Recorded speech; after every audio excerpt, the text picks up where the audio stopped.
Bienvenue, Sud Radio à votre service. Sud Radio à votre service. Avec Fiducial, une offre globale de services proches des entreprises. Et vous savez qu'on adore les commerçants, les artisans, les professions libérales, les entreprises. Sylvain Navarre aussi, bonjour. Bonjour. Bienvenue, vous êtes directeur du réseau de boulangerie Ange. C'est à peu près 200 points de vente en France. On va parler du coût de la matière première qui devrait augmenter dans les prochaines semaines. J'imagine que les conséquences seront immédiates sur le prix de la baguette, en l'occurrence, et des autres produits de la boulangerie, par exemple. Oui, là on vit une situation un peu exceptionnelle sur les achats de blé. Donc, c'est presque plus de 10 ans qu'on n'a pas vécu une situation comme ça. Donc, c'est une augmentation de combien on sait à peu près De 30%. Le blé augmente au minimum de 30%, là, et puis ça ne s'arrange pas d'ailleurs. Donc, on pense que c'est beaucoup de spéculation. Les conditions météo n'étaient pas top pour les moissons ou les cultures cette année, mais il y a aussi de la spéculation qui vient aggraver la situation. Mais c'est bien 30% sur la valeur du blé. Alors vous avez une particularité, c'est que vous faites beaucoup de promotions. Est-ce que ça veut dire que vous allez devoir ou les freiner ou les arrêter? Alors, on va devoir revoir notre copie, c'est sûr, parce que c'est notre produit numéro 1, la baguette, c'est le pain. Et on ne peut pas rester comme ça. Économiquement, on va devoir toucher ou faire évoluer les curseurs, le prix, la promo.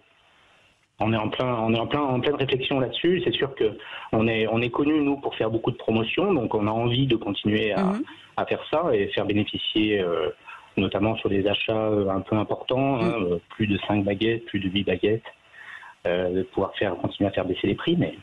En tout cas, vous avez une clientèle très fidèle, ça on le sait. L'important aussi, c'est de renouveler l'offre par rapport à des nouvelles recettes et des nouvelles cartes. Oui, absolument. Alors ça, c'est notre dynamisme permanent dans les boulangeries. En pain en particulier, on vient de finir de lancer une gamme complète de pains spéciaux. Donc là, on n'est plus sur les baguettes, mais on est plutôt sur des farines un peu d'exception. On travaille avec des meuniers qui sont en France, d'ailleurs, tout le blé qu'on achetait en France, qui sont écrasés en meule de pierre, qui sont un peu sourcés. Là, on lance depuis quelques jours, on lance dans nos boulangerie, la tourte auvergnate, qui est un produit ancestral de boulangerie. Arrêtez, j'ai faim. Ah oui, c'est terrible. En plus, sorti du four, là. Oui, c'est terrible. Alors, il y a une chose qui est importante chez vous aussi, c'est que vous avez mis en place des formations. C'est-à-dire que 200 points de vente, ça veut dire beaucoup de salariés. Il n'y a pas de crise de vocation dans la boulangerie. On a vu que il y a beaucoup de vocations qui sont nées pendant le confinement. C'est important pour vous, justement, de gérer la formation jusqu'au salariat? Oui. Alors, on entend beaucoup là en ce moment de pénurie pour pouvoir embaucher des gens. Nous, on est en croissance. Donc, la boulangerie et les boulangers, pour nous, c'est un métier essentiel. On a presque 800 boulangers sur le réseau embauchés, que je salue, qui sont réveillés déjà depuis un petit moment là. Absolument.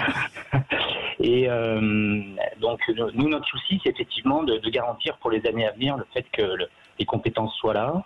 Que le métier soit de qualité, soit bien tenu. Donc effectivement, il y a quelques temps, on a pris l'initiative de développer notre propre centre de formation avec notre première classe de CAP sur notre siège qui est à Aix-en-Provence. Donc on a les 14 premiers jeunes qui démarrent leur première année de CAP. Alors c'est un CAP reconnu, on a les mêmes programmes que n'importe lequel, mais voilà, on le fait à la maison en fait. On le fait à la maison et avec des jeunes hyper motivés, au passage à qui on garantit de bosser, parce que. Bien sûr, c'est l'intérêt. C'est sûr. Donc ils sont super motivés, c'est vraiment excellent. Nous, on les voit tous les matins quand on va bosser au siège, ou même quand nos franchisés sont en formation. On a toute cette équipe de jeunes là qui bossent tous les jours. Et ça s'appelle ce qu'on appelle une grande famille. Vous portez bien votre nom, les boulangeries Ange. Voilà, c'est les anges gardiens. Merci beaucoup Sylvain Navarre d'avoir été avec nous. Donc le directeur de ce réseau de boulangeries Ange, vous les connaissez certainement puisqu'il y a à peu près un peu plus de 200 points de vente en France. Merci d'avoir été avec nous. C'est le grand matin. Journée. À bientôt, 6h57. C'est le grand matin. Sud Radio à votre service. Avec Fiducial, une offre globale de services proches des entreprises.